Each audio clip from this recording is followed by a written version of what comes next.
What's happening, security pros? We've got a new face for Silver Fort today.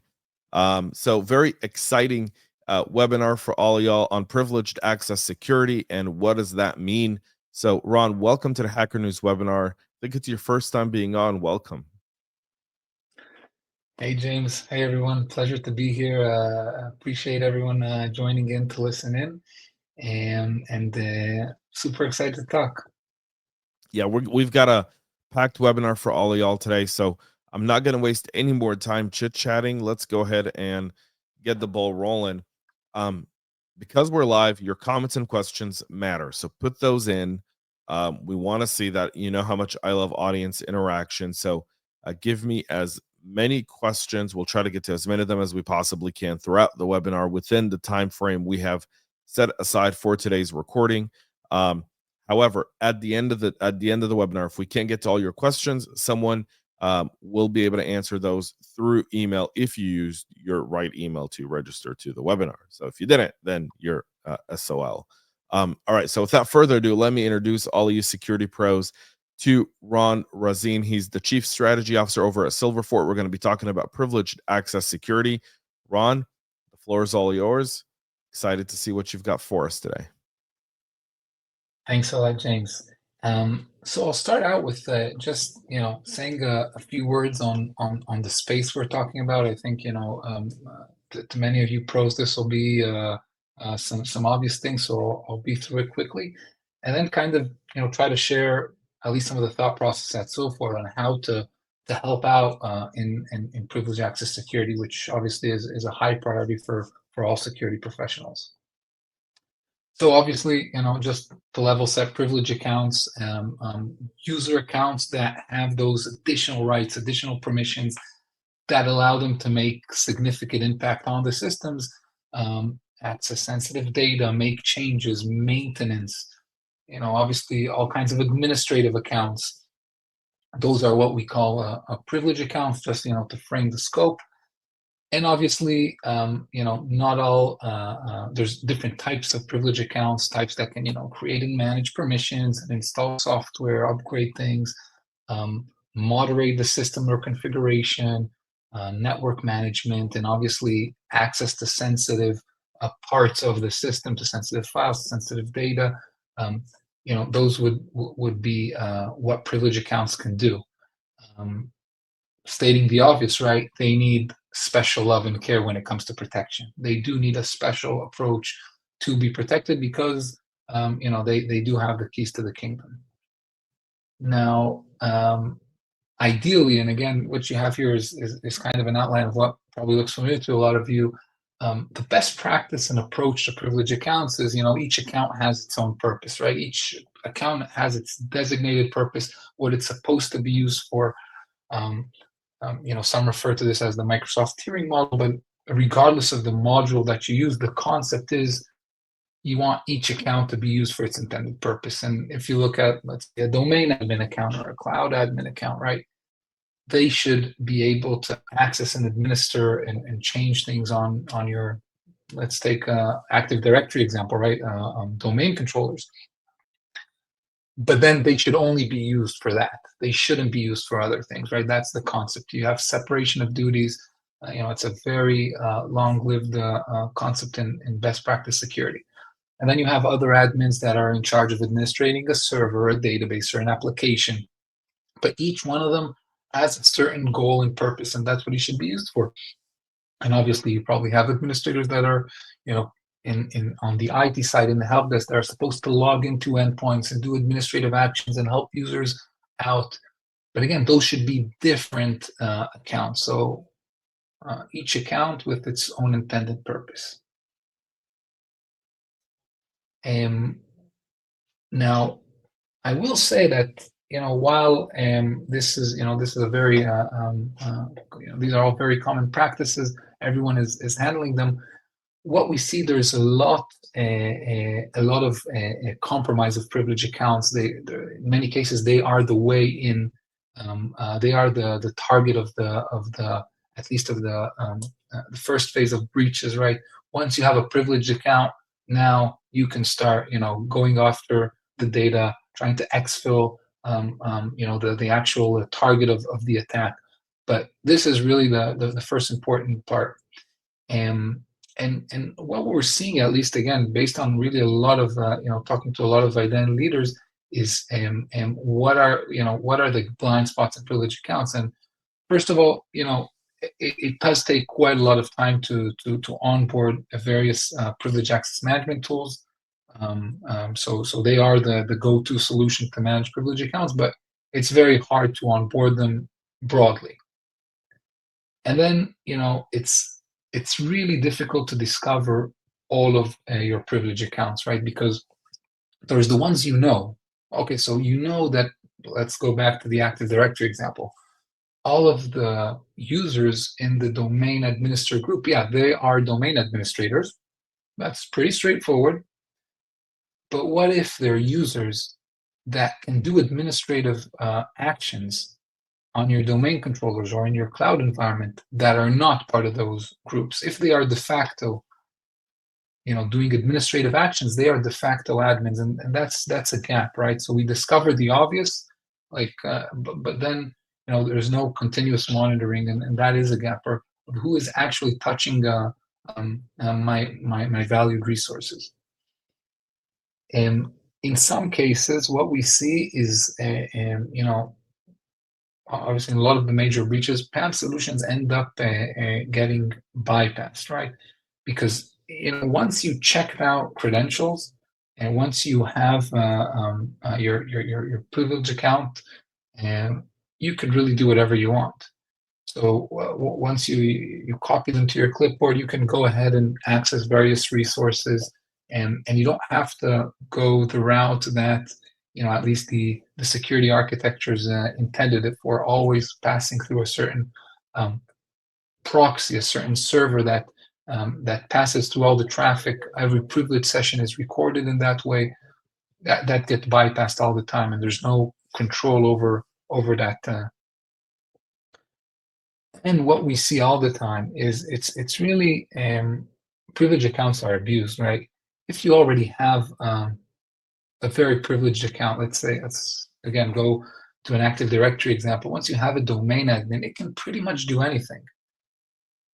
And in many cases, you already are using it, so why not perform another administrative action on a server that's not the type of asset that account was intended for? And that happens all the time, right? It's human nature. You already have control of a certain account. You went through MFA. You just want to use it for what you need to get done, and that is something that constantly happens. And that leaves a lot of identity residuals. That basically is each time you misuse a privileged account, that privileged account is exposed to being scraped or extracted from more and more resources, and it increases how vulnerable you are. All right. So then we at SOFA we try to figure out how we can help organizations secure their privileged access. And again, a lot of organizations are using PAM tools, which bring a lot of value to securing privileged accounts. And it's important to emphasize that SOFA adds value on top of these privileged access tools and covers accounts that are not included in these tools as well. So it's helping strengthen security of privileged accounts and make sure the access is secure, whether you have a PAM tool or in cases where you don't as well. So our approach here was really, we wanted to hit on the gaps that we heard. We want it to be extremely fast to implement, right? So we want to be able to get you up and running extremely fast. Basically, if you have SOFA in place, there's no additional implementation needed. You just flip on this module and you can start working with it. We wanted to continuously discover your privilege accounts and access. And then we wanted to, once we have that discovery, enforce, virtual fencing, make sure that each account is used for its intended purpose. And then also something that we hear a lot of organizations are going towards is having just-in-time access, right? It's become a very common concept in the cloud. I think it's very popular. People use various tools in the cloud for just-in-time access. And we want to allow you to deploy broadly and frictionlessly across all your accounts. And I'll dive into a little bit more detail, but that's kind of the journey, right? Fast implementation, discovery, then enforcement of these privileges, and make sure all access is allowed just in time. Okay. And this layers up on top of actually the account management part of things, but really we focus on the security layer. And going into just a bit more detail, and then we could stop. I'll stop and let you guys ask questions, and that'll be the end of the presentational part. So I just wanted to show you a little bit more of how that looks and take you step by step through what we're doing here. So the discovery part is extremely important. It's continuous, it's autonomous, and we want to make sure we know who are your privilege accounts in different tiers, right? So if you use the tiering model, if not, the concept is the same, right? We want to identify the top privilege accounts that access your domain infrastructure and that are at the top priority, and classify them automatically based on their actual access. Okay, so we classify based on what they're doing de facto. So, if someone is doing an administrative action on a domain controller, he is or he should be treated as the highest tier of administrative accounts, or tier 0 in the Microsoft tiering model. Now, once we did that, once we classified that, we want to alert when an account is misused. So let's say, again, out of convenience, someone is using a domain admin account to access an endpoint because he can. It'll work. But that's not what you want him to do, because that really contaminates or spreads out that domain admin account across multiple servers or endpoints that you don't want it to be. Its identity residuals, password hashes, etc. You don't want them spread across there. So we'll alert. We'll say, hey, this domain admin has authenticated to an endpoint. We call that in our system a cross-tier authentication. You need to do something with that. Either you make sure that user has another account to do those different types of administrative actions. And so that's the first part, discovery and classification. Then the second part here is really help you lock down the accounts. What we call is virtual fencing. Think of like a fence that allows you only to use the account for its intended purposes, right? So we make sure it can only be used for a specific group of target servers, because the account is supposed to do, we'll go back to tier 0 accounts, it's supposed to administer domain control, so it shouldn't be accessing other servers. We'll lock that down. And if you have a PAM solution in place, maybe you want to limit where that account can be used from, only from a proxy server that you have in place. So we'll allow you to actually enforce that. And then you can also say, but wait a minute, I have a lot of protocols in the network, it's a jungle. But for my privilege accounts, for my admin accounts, I only want them to use secure protocols. I only want them to use Kerberos. I don't want them to use NTLM. I'm having a hard time of enforcing that across the business. But actually, for my privilege accounts, I definitely can enforce that requirement of only using secure protocols. So you can go ahead and do that here. And by that, you quickly and easily shrink the attack surface. You make sure the accounts are only used for their intended purposes and nothing more. Okay, and this really, it's a huge reduction of risk. Now, the next step after you've done this, so they're used for the intended purpose, but now we call it, now why should these accounts be usable all the time? We want them to be used just in time, just when they need to be used, just at the right moment. And what we do here is we make the privilege accounts completely unusable until the point in time that they're actually needed to be in use. So again, it's an easy example everyone can relate to. You think of a domain admin. how often do you really need to use that account? When you edit group policies, do configurations on domain controllers, all right, that happens once a week, once every 2 weeks. It's most of the time that account should not be isn't used, and that's why it should not be usable. So the idea here is to really make these accounts, surrender them completely unusable until the right time, until the exact point in time where they need to be used. And this really reduces the risk. So if you think of, from a pure, some even, look at cyber insurance or risk evaluators, they'll ask you, how many privileged accounts do you have? How many of those are domain admin accounts? And they'll really, they'll correlate pretty much directly the amount of standing administrative accounts you have to the level of risk you're exposed to. And it sounds very simplistic, but mathematically, it's not that wrong.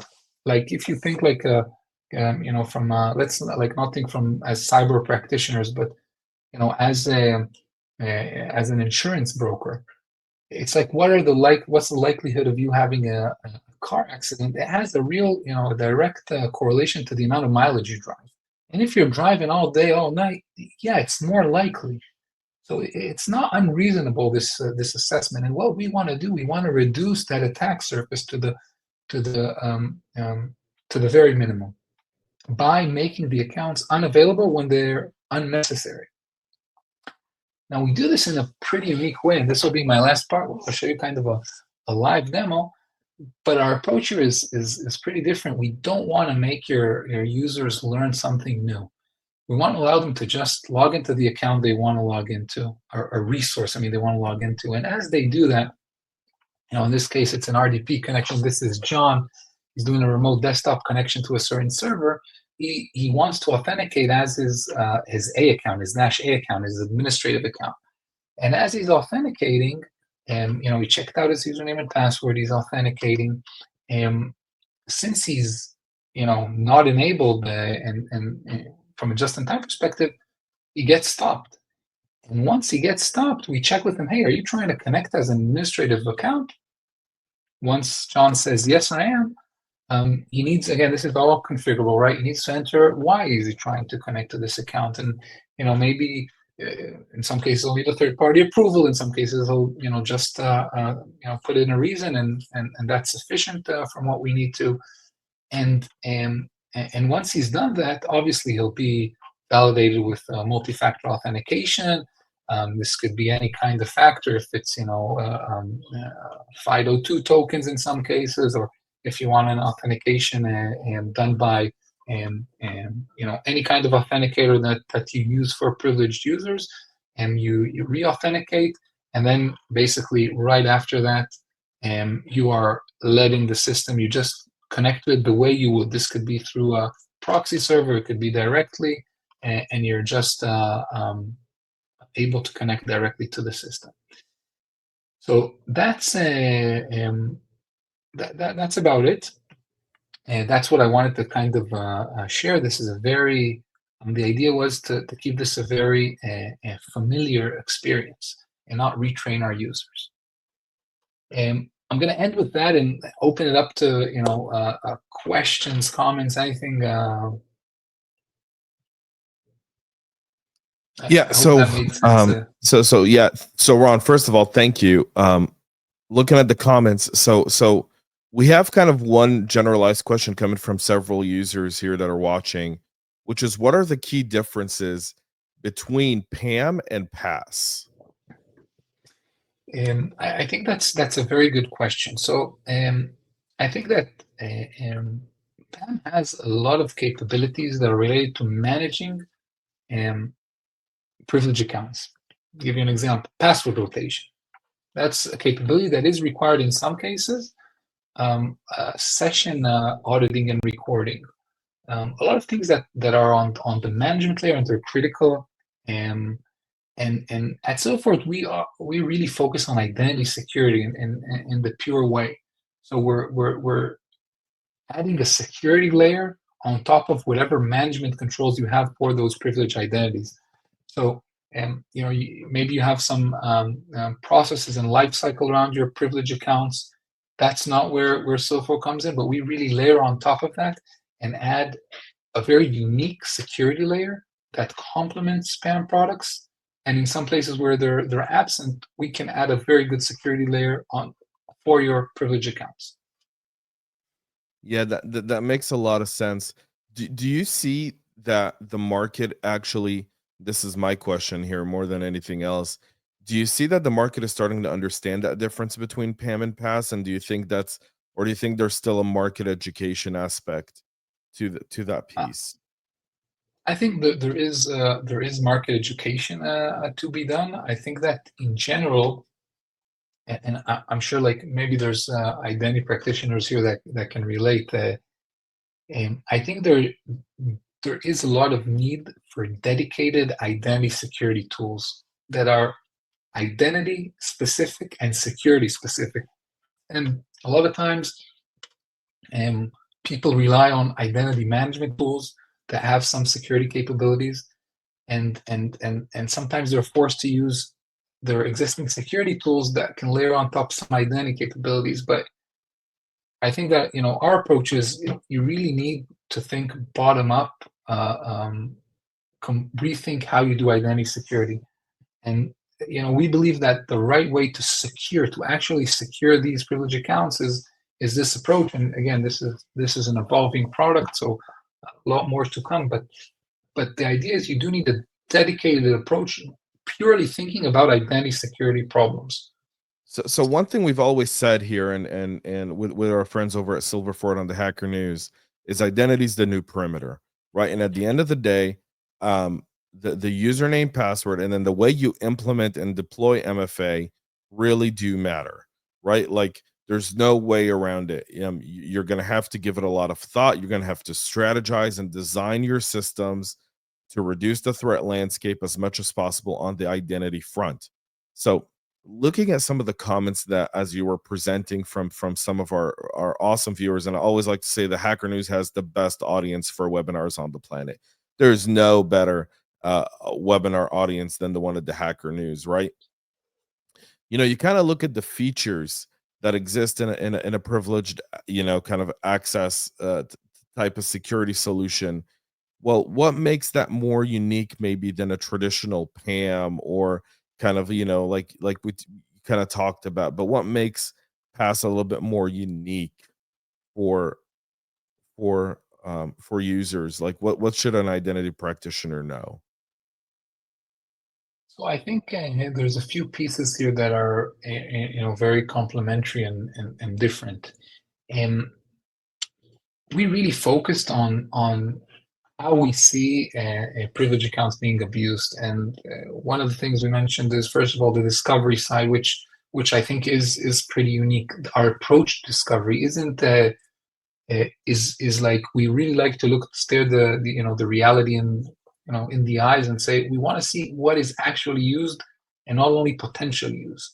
So that's one piece. Really, starting your discovery and inventory of assets based on the real life, which isn't always the approach because we have a unique capability to monitor authentication. So we layer on top of that.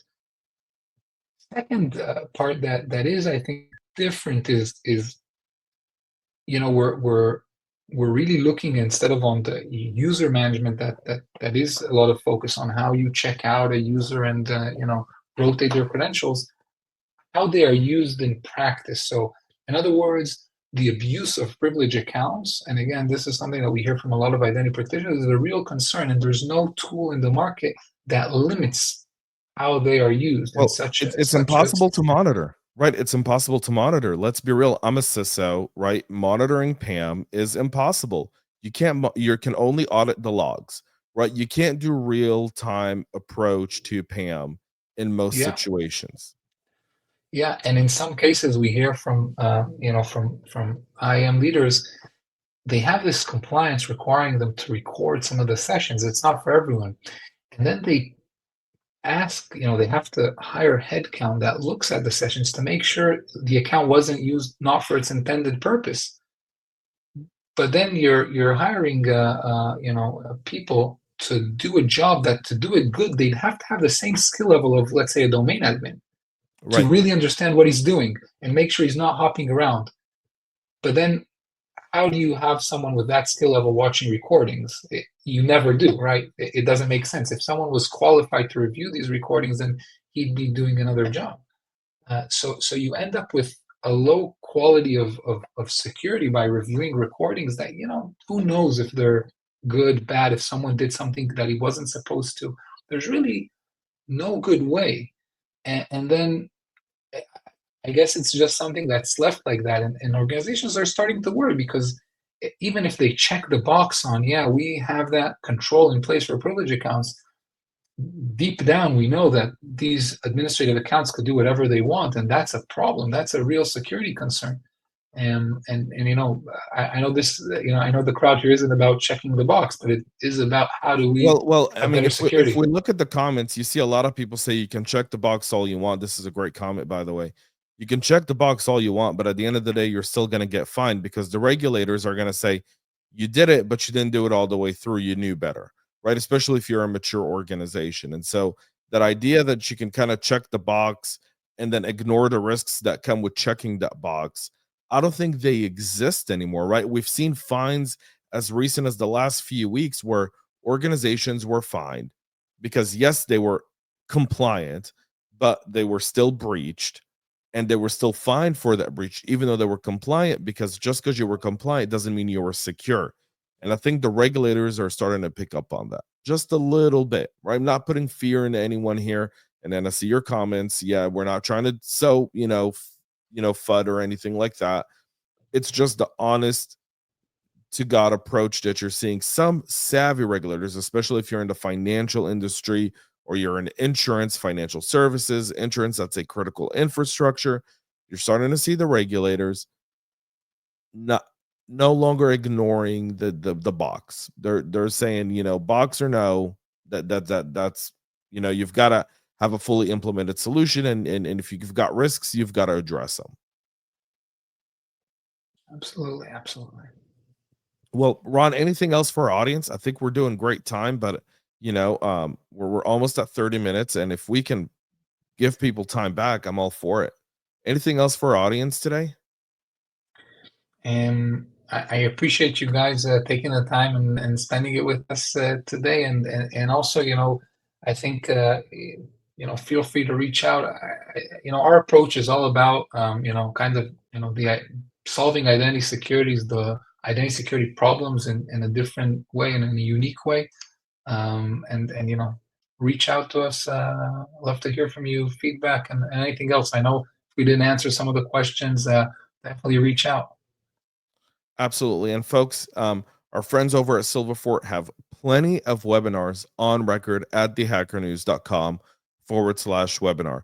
I think I've done nearly half a dozen with Yiftach and team at Silverfort. So go check those out as well to see kind of the full suite of what Silverfort does and to kind of get an idea of why we keep doing identity work here at the Hacker News with our friends over at Silverfort. So go check those out as well. You can follow Ron on LinkedIn, right? Ron, you're on LinkedIn. And also go check out Silverfort. I think it's silverfort.com, correct, Ron? So there's that. All right, silverfort.com, thehackernews.com/webinars. Let us know what other topics you want to see on identity. We go out, we bring experts like Ron and the team over at Silverfort to kind of fill those gaps for all of y'all. Thank you so much, Ron. Thank you to the team over at Silverfort. You guys are always a blast to work with here. To all of you Hacker News Security Pro maniacs, thank you so much for tuning in. Have a great, great holiday. And most importantly, y'all, stay cyber safe.